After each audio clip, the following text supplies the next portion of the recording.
ini tuh tanda-tanda akhir zaman. Karena katanya santri itu harus ikut ulama. Ulamanya tapi ikut presiden. Presiden kalian ikut Amerika, ikut Trump. Sementara Trump ikut Israel. Kan akhir zaman ini gitu.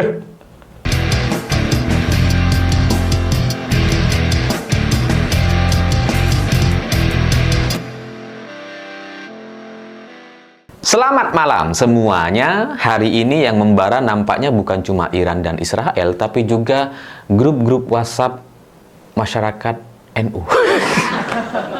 Karena terus terang dalam beberapa hari terakhir ini saya agak bingung, ini sebenarnya ada apa kok muncul sindiran-sindiran yang udah sangat-sangat vulgar untuk kalangan masyarakat NU gitu. Karena nampaknya ada kritik yang sangat keras kepada pimpinan atau elit PBNU dan tokoh-tokoh PBNU.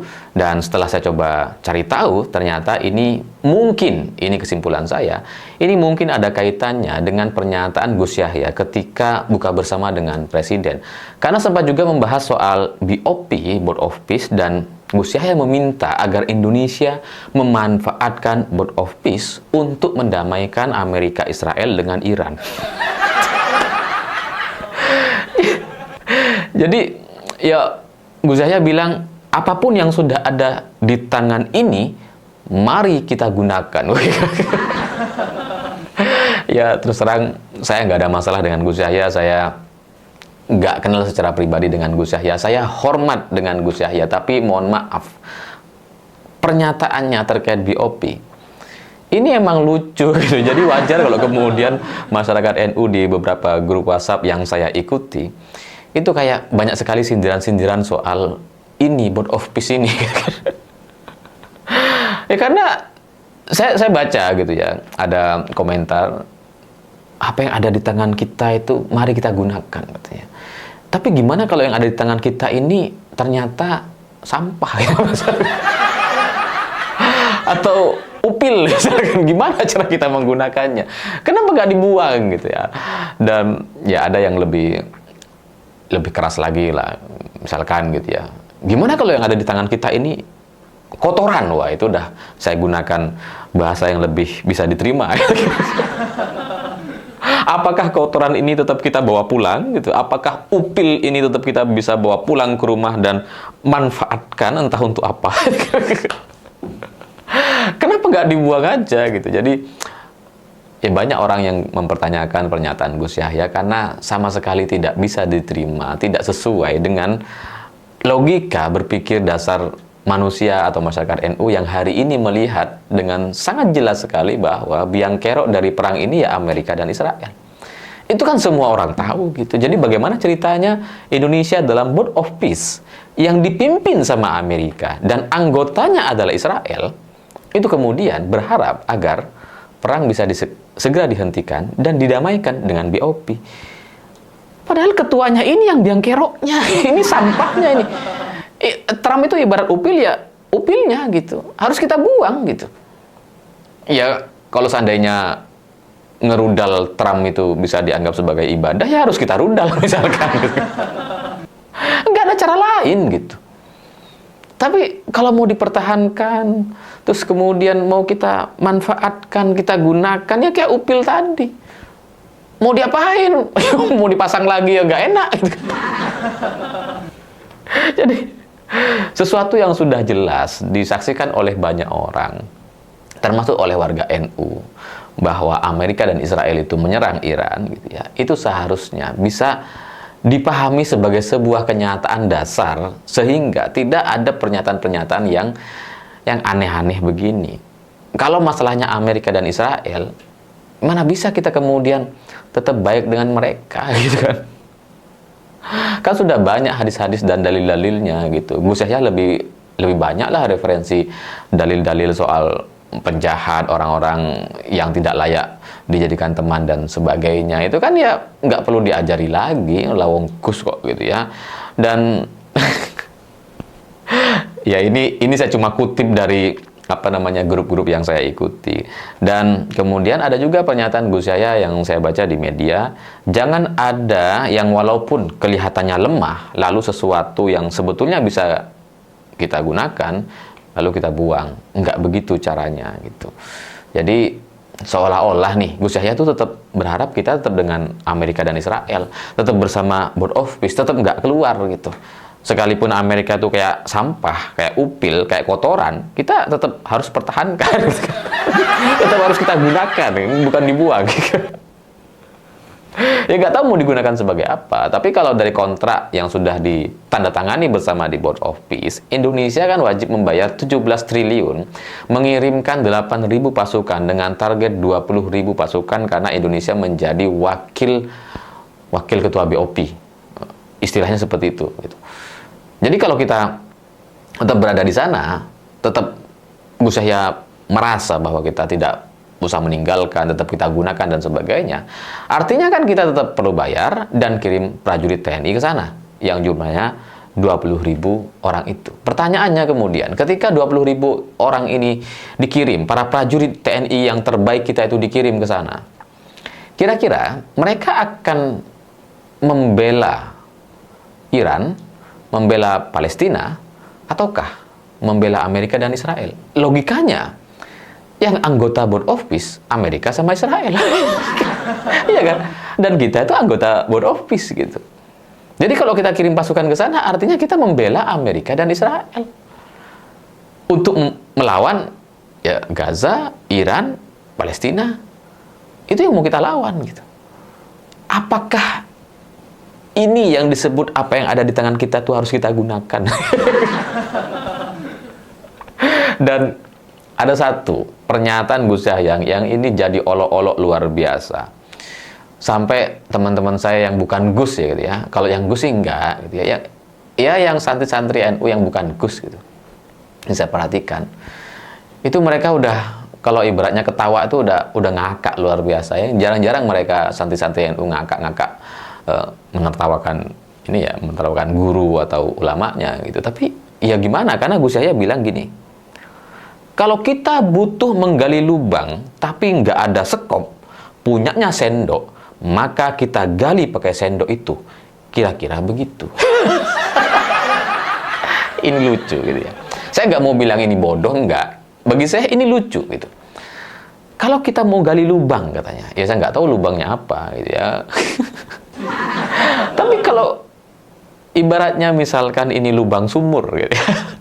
Kita mau ngambil sumber air untuk memecahkan masalah kekeringan gitu ya. Itu kan kalau diibaratkan gitu ya. Ya karena seperti perang sekarang ini kan ibaratnya ya seperti menggali sumur atau bahkan lebih berat dibandingkan menggali sumur daripada lebih berat menghentikan perang dibandingkan menggali sumur. Jadi ya anggaplah lubang yang dimaksud adalah sumur. Kalau kita punya keinginan untuk menggali sumur, untuk mendapatkan mata air, untuk menyelesaikan masalah kekeringan, seperti menghentikan perang dan menyelesaikan perselisihan atau korban jiwa demi terciptanya kedamaian, dan kita hanya punya sendok, gitu ya. Bagi saya, bodoh sekali kalau kita menggali tanah dan lubang sampai jadi sumur hanya dengan sendok. Karena apa? Karena kita akan mati dengan sendok itu. Sampai mati nggak akan tercapai lubang sumurnya gitu, nggak akan sampai kepada sumbernya. Percaya sama saya gitu. Kalau punya sendok dan cuma dengan sendok itu kita kemudian terus menggali, ya mungkin akan ada lubang, tapi nggak akan sampai kepada goals atau tujuannya gitu. Dan kita udah mati duluan karena usia kita terbatas sekali gitu. Sampai nggak ada lagi yang bisa kita lakukan selain gali lubang itu. Jadi seharusnya dalam kerangka berpikir yang benar gitu ya. Seharusnya kalau kita cuma punya sendok dan yang ingin kita gali adalah lubang sumur untuk mendapatkan sumber mata air, dan kita nggak punya skop, ya pinjem skop, beli, kredit, pinjem, apapun itulah. Jangan hanya menggunakan sendok gitu. Kenapa? Karena tetangga punya kok skop. Cuma kok kita gengsi untuk minjem atau beli atau kredit atau apa, kok gengsi sekali gitu. Kenapa sendok ini tidak ditempatkan aja di tempatnya, tidak sesuai dengan fungsinya gitu. Ya ini ada hadisnya lagi nih. Kalau sesuatu yang tidak sesuai dengan fungsinya kemudian kita paksakan, ini kan mudorot namanya gitu. Ya saya mohon maaf lah, nggak mau ngajari Gus Yahya gitu ya. Tapi kan, ya kira-kira seperti itu. Kalau kita mau gali sumur, ya pinjam skop, pinjam bor. Kalau punya duit, beli gitu kan. Pinjem lah gitu. Apalagi kalian tahu, kita semua tahu, tetangga-tetangga kita yang punya skop itu banyak. Setidaknya Rusia sama Cina. Korea Utara lah juga. Kalau kita masih bertahan dengan sendok ini, ya sampai mati, nggak selesai gitu. Permasalahan ini akan terus ada. Dan apakah itu baik untuk kita? Saya pikir tidak sama sekali. Jadi wajar kalau kemudian banyak orang menertawakan Gus Yahya karena logikanya atau cara berpikirnya ini tidak seperti ulama-ulama yang biasa kita kenal di PBNU, di kalangan NU yang sangat bijaksana dan cara berpikirnya itu logis. Kiai-kiai yang saya tahu, sekalipun mereka nggak belajar soal ilmu logika, semuanya logis gitu. Mereka bisa membedakan antara urusan spiritual, urusan keagamaan, urusan duniawi. Karena semua ini terhubung sama dalil-dalil masing-masing. Kalau untuk urusan duniawi gitu ya, jangan bicara dengan cara-cara spiritual, jangan bicara dengan gaya-gaya motivator gunakan sendok untuk melubangi lubang. Jangan gitu. Karena cara terbaik kita untuk hidup adalah menyelesaikan permasalahan sesuai dengan cara terbaiknya. Kalau memang, ya sama seperti kalau memang haus ya minum gitu. Jangan makan atau jangan minum sayur misalkan. Minum air lah gitu. Jadi ya semuanya harus sesuai. Dan apa yang terjadi hari ini dengan Board of Peace-nya Indonesia, Amerika, Israel, dan bagaimana Indonesia bisa bergabung dengan Amerika dan Israel dan tidak ada orang yang berani menolak, bahkan ulama-ulama kita ini kayak kucing semuanya gitu ya. Enggak sih, bukan kayak kucing ya, kucing tuh kadang nyakar. Ya kayak nggak berkutik lah. Bahkan kayak membela presiden gitu. Saya juga bingung kenapa ulama-ulama yang biasanya membela kepentingan rakyat yang seperti kita yakini dalam puluhan tahun terakhir ini, sekarang itu tidak tercermin sama sekali. Sehingga saya merasa bahwa ya mungkin ini benar, ada benernya. Karena di grup-grup WhatsApp NU itu ada satu kalimat yang membuat saya berpikir agak lama gitu. Ini tuh tanda-tanda akhir zaman. Karena katanya santri itu harus ikut ulama. Ulamanya tapi ikut presiden. Presiden kalian ikut Amerika, ikut Trump. Sementara Trump ikut Israel. Kan akhir zaman ini gitu. Jadi, apakah kita harus ikut Israel? Apakah kita harus ikut Gus Yahya? Saya pikir gitu ya, sebagai santri, sebagai orang yang pernah nyantri, ini nggak masuk akal sama sekali.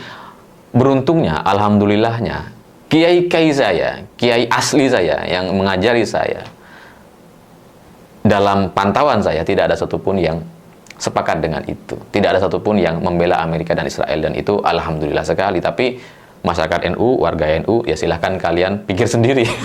saya nggak ikut Gus Yahya gitu, karena pernyataan Gus Yahya ini sangat naif sekali dan sangat membela Israel. Saya bingung gitu. Ya oke lah, Gus Yahya pernah kelihatan dekat dengan Israel, tapi kan dalam situasi seperti sekarang, ketika Ayatollah Ali Khomeini diserang seperti itu, diperlakukan semena-mena, kalaupun kita berbeda agama misalkan, apa tidak kita bisa lihat bahwa ini soal nyawa, ini soal harga diri sebuah bangsa yang seharusnya bisa kita sadari dan pahami bersama, nggak boleh lagi terjadi sesuatu yang seperti ini. Dan Amerika itu memang dari dulu biang keroknya, dari dulu gitu. Sebelum ini kan Presiden Venezuela diculik lah, itu Amerika tuh. Apa yang begitu mau kita bela, mau kita tetap bersamai, mau kita tetap gunakan, apanya yang mau digunakan? Saya pikir itu. Terima kasih sudah menonton. Begitulah kura-kura.